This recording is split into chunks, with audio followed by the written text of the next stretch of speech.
Hi, and welcome to Clinical Conversations in Interventional Cardiology. My name is Andy Goldzweig. I'm an interventional cardiologist at the University of Nebraska Medical Center and an associate editor of the Journal of the Society for Cardiovascular Angiography and Intervention, JSCAI. I'm honored to represent JSCAI and our editor-in-chief, Dr. Alexandra Lansky. You can find us online at jscai.org, and please follow us on Twitter at myjscai, at MYJSCAI.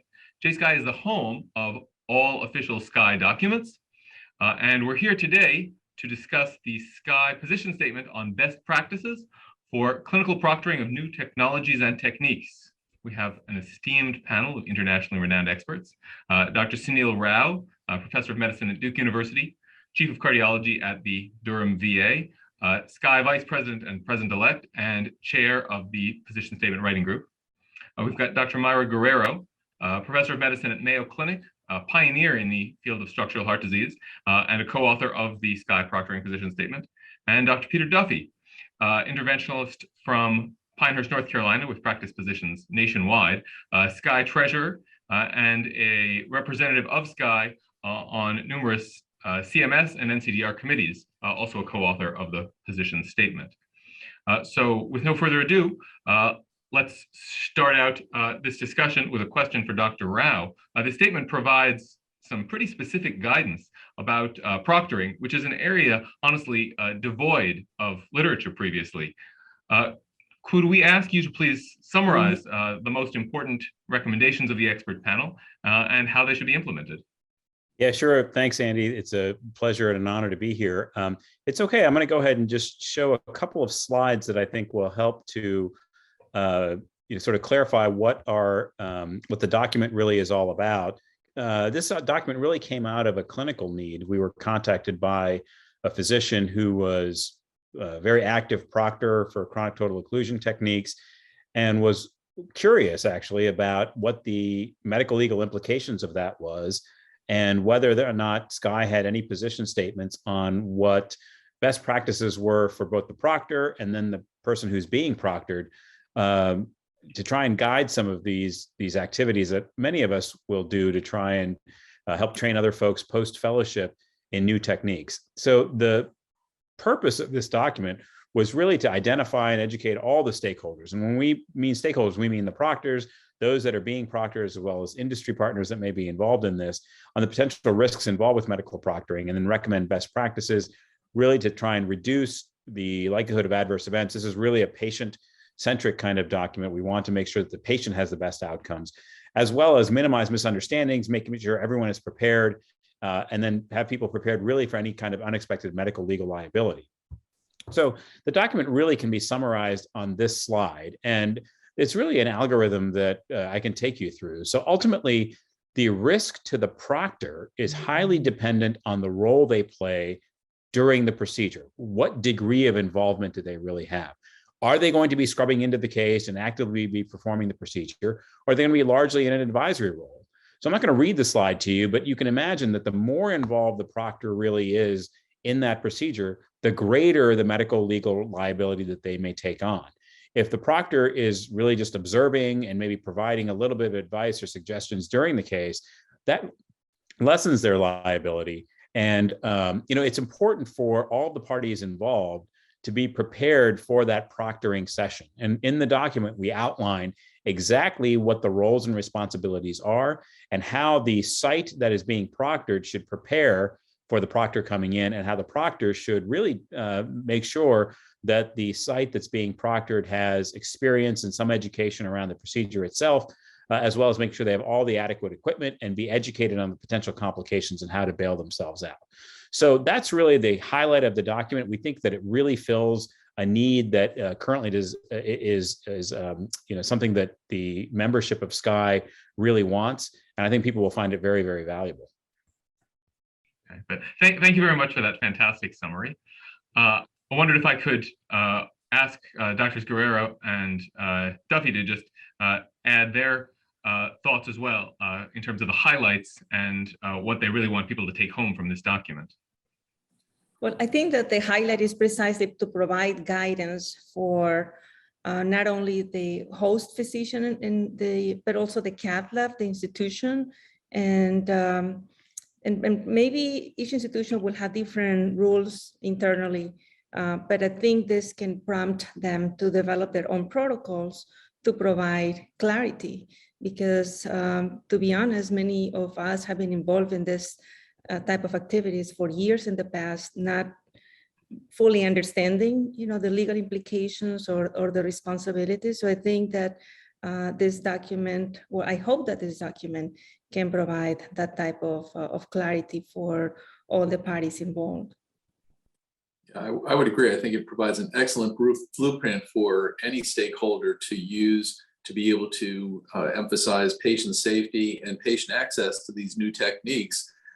Really, what we looked at was industry develops a procedure or a new novel tool, and that first starts in the tertiary care centers where the initial cases are done, and then when they're successful, the teaching of that has to fall to someone, and that usually falls to the industry itself, and then some way to scale that to the other hospitals, either in the same city or into the community.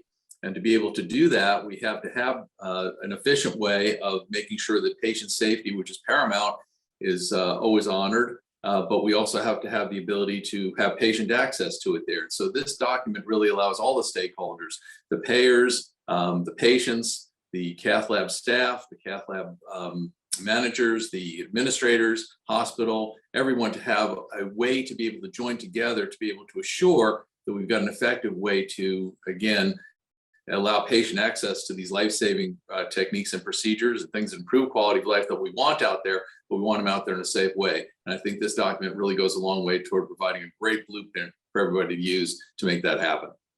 Let me direct this question to Dr. Guerrero. Our field is constantly implementing new technologies in a variety of spaces. I wondered if you could speak a little bit to the role of proctoring in general in our field. You've got significant experience in proctoring. Why is proctoring important? When should it be utilized? That is, when should readers make use of this document? Yeah, thank you. I think that now more than ever, the role of proctors, it's more active and involved at many levels in many institutions. Prior, let's say a decade ago, perhaps at least in the structural field, this was mostly reduced to TAVR. But with so many different structural interventions that have been developing, I think there has been a growing need for this type of practice. And I anticipate that this will continue to grow. So I think this is the right time to develop this type of document that, as mentioned earlier, hopefully will provide a blueprint, to guide this type of activities, because I think it will just be needed more and more as our field continues to evolve, not just in structural, also in all the procedure or the interventions that are done in the cath lab. They're just so complex. There's like CTOs, and there's so many complex procedures that sometimes requires this type of activity, and I think will continue to grow. Fantastic. I agree 100%. I have to say, in my own experience, proctoring has been important and often has been difficult to find, I think, because of many of the reasons highlighted in this document. When we instituted our balloon valve fracture program for valve and valve TAVR, I desperately needed a clinical proctor to show us how to do that. When we started our left atrial appendage occlusion program, couldn't find a clinical proctor. I did on-site training elsewhere, sponsored by the device manufacturer, and then there was some Zoom. But ultimately, clinical proctorship is critically important, and I think needs to be available. And this document does a great job in terms of helping to make it available. I want to turn to Dr. Duffy and ask about some of the medical legal issues, and particularly how it affects people other than us. This document provides substantial advice about medical legal concerns, and you've represented SCAI to numerous governmental, quality improvement, and industry bodies. How should these expert recommendations be adopted by the government, by the hospitals, by industry? Well, again, I take a step back and look at what's the purpose of it. And the purpose, again, is patient safety and patient access. And I think this document goes a long way toward addressing both of those issues there. And to the point you just made, hopefully more people will feel comfortable being proctors now because they've got a framework to work within and to be able to say that, well, I am protected because I'm looking at some blueprint or some foundation set out by our professional society, which indicates that if I do this, you know, we've got your back. Essentially, we've told you that that's something that you do effectively and have our support for the way you went about doing it. So, and alternatively with that, you can then go to hospital administrators or industry partners and say, no, this really is what's required here. Here's a document which points that out. So you're not just saying it on your own. So I think that's one of the important parts of this. So in terms of how hospitals or government agencies or quality improvement programs integrate that into their process, well, that's what they want too. You know, every one of them doesn't want to make their own little rules up as to how things should go. And these really aren't rules so much as suggestions as to what we think are best practices. So if we can adhere to the best practices, maybe a hospital, government agency, or quality improvement program can say to an organization, well, this is the best practice from SCAI. Why aren't you following it? And we can help you follow it if you want to. So I think that's really the role that it plays for those organizations to be able to adopt it, to recognize that there is a void, as Dr. Rao said earlier, and that this really does fill that void in quite an effective way. The medical legal issue is one that we really struggled over because we really couldn't find case law that really addressed this. And when we went to different attorneys in different states, what we found was, well, different states have different laws. So that's one of the important messages for proctors, is that just because you can do something in one state, it doesn't mean you can do something in another state. The other thing is that we looked at, could we possibly make this person a good Samaritan? We found out the answer to that was no, because as soon as there's any compensation, good Samaritan is not a defense. So curbside consult is what we came closest to in terms of an analogy. But again, as Dr. Rao so nicely pointed out, the more you're involved in the case, the more there's potential for liability.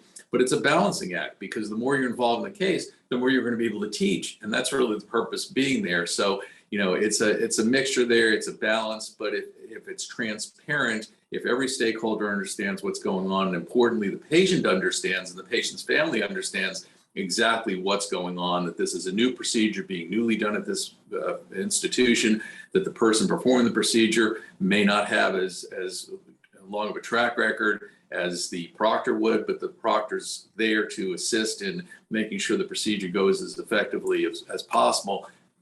I think it just creates the transparency that the quality organizations and those other organizations would want to see, and allows them to have that framework to work from. So I'm proud to be part of it for those reasons. Wonderful. Well, that's a great answer to a very difficult question in terms of how to handle the medical legal issues, not only from a physician perspective, but from a regulatory perspective. Let me ask if Drs. Rao and Guerrero have any final comments or anything else they'd like to add. I just want to add one thing, and I really want to give a lot of credit to Arnold Cito, who was the first author of this document and helped really to coordinate the writing group. And of course, we want to thank all the co-authors as well for their participation. Well, thank you, Dr. Rao, Dr. Guerrero, Dr. Duffy. We're thrilled to include this important document in the second issue of JSCAI, the home for all official SCAI documents, and to share this discussion with our incredible panel online at jsci.org. Please follow JSCAI at myjsci on Twitter and submit your own work to JSCAI.